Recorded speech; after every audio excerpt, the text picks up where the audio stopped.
what's going on? It's Joey Myers from the Henny Performance Lab, and in this video we're going to answer another reader question. This one is asking for advice to helping get youth players to stay on plane and not dip their bodies when they swing. Now, a couple things we have to define here, what dipping is. Now, the relationship between the spinal engine and shoulder behavior in the swing, this is important to cover because there is some dipping that goes on, but I want to define what good versus bad dipping is. Now, what we should see with hitters and good, healthy spinal engine mechanics is we should see, say with the righty, we should see a shoulder, a side bend, so the shoulders will start in somewhat of a slightly down position. We call this the downhill shoulder, and it's just a side bend. David Weck of Bosu Ball and the RMT Club and a lot of other cool stuff, he talks about this idea of head over foot.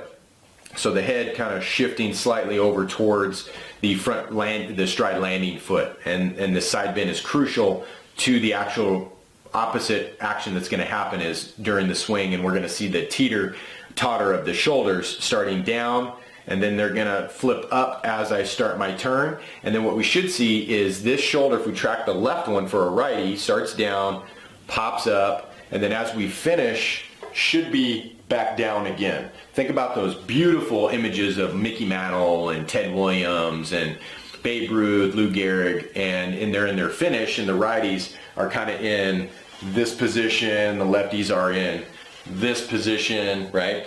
So we want to see a healthy accelerating, decelerating spinal engine. That is the healthy dipping that we should see of the shoulders, or side bending of the shoulders.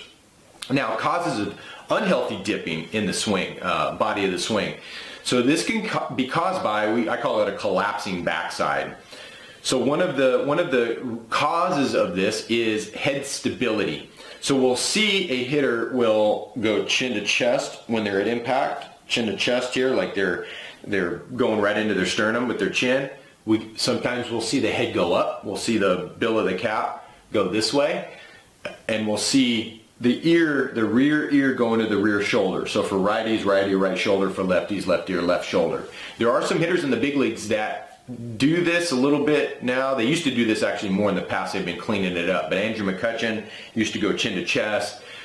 Bryce Harper would go here. Prince Fielder would go here. You even see Arenado a little bit kind of like that. Or actually he's more chin to chest because he tries to leave his head at impact, which I don't recommend for younger hitters. But head stability. When the head doesn't do any of that stuff, this creates a kind of a threat to the central nervous system, this, and this. So it can cause wherever the head goes, the body follows. So if the head, especially on a roll, when we're rolling the head this way, you'll see a collapsing of the backside. You see the whole body will dip, and it's not a very good, strong position. So head stability is one of them, one of the causes of an unhealthy dipping of the body in the swing. Arching the lower back, kind of similar to the neck, the C-spine, that when we start doing arching of the lower lumbar during a rotation, which isn't very good because you're pushing the vertebrae together and then rotating them, so you're basically grinding. So we don't want to do that, and if we're doing that, sometimes we'll see this collapsing of the backside as well. So you want to do what's called a hollow position or a hollow hold. You can go on, maybe I'll have a video or a link to the hollow hold on YouTube. You can just put in hollow, like hollow, like it's not filled up, it's hollow.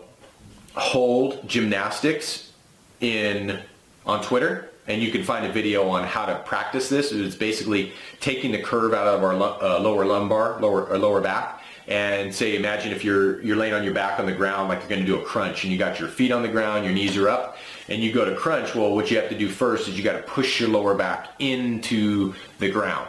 So you want to push hard in the ground, create some pressure into the ground with your lower back, and that's taking the curve out of your lower back and doing what we call a hollow position. It's a posterior tilting of the pelvis for those kinetic nerd jockeys like me.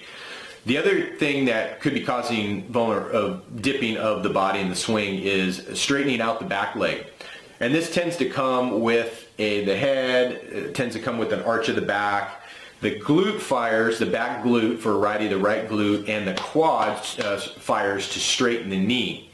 It's the hamstring that we see in professional studies of hitters, that back hamstring that's turning on a lot more than you see in amateur hitters, where they tend to try and lock that back knee out, and then they lock that glute out. And what's happening is that back glute is they're doing that because they're trying to support and create stability in the lower back, because it's going into a bad position, a compromised position. So as long as we can fix the hollow and get them into more of a hollow position, and we fix the head movement with that, say, a neck brace, not a crazy neck brace, but just a cloth one, not a debilitating or immobilizing one, but a cloth one.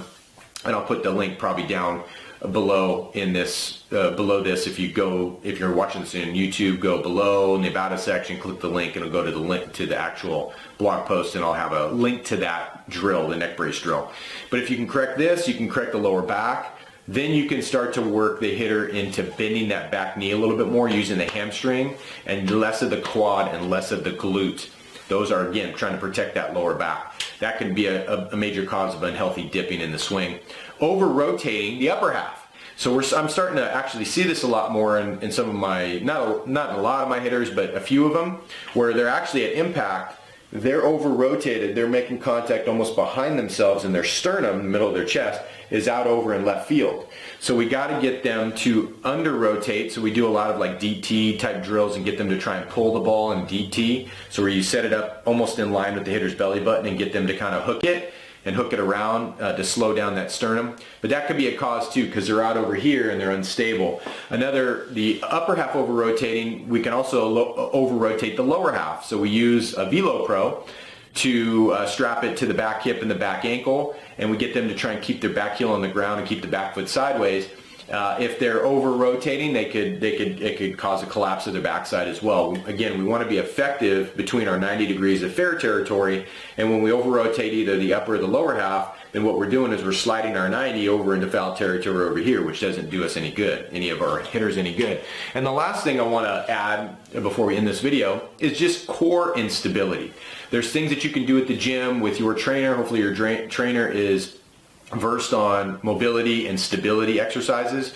When we're talking core stability, you want to do a lot of things like planks, front planks. You want to do things like side planks. You want to do moving side planks, kind of like you'd see in yoga, where the hand's down here, we're in a side plank, and we're kind of moving underneath and here, so you're creating some rotation in there as well. You also want to do, like I mentioned, the hollow holds. You want to do things like that. You want to do maybe suitcase carries, where you're carrying a dumbbell on one side of the body and try and keep your shoulders square. Things like that you can do. You can ask your trainer on how to create more core stability, but that could be some things to think about if you are talking about, like this reader that was asking advice on helping get youth hitters to stay on plane and not dip their bodies when they swing. And not even talking about on plane in this video, but just to stop from unhealthy dipping. Just by working on those things and cleaning those up, checking those off your list, your hitter's going to be much more in a more healthy body dipping type of position.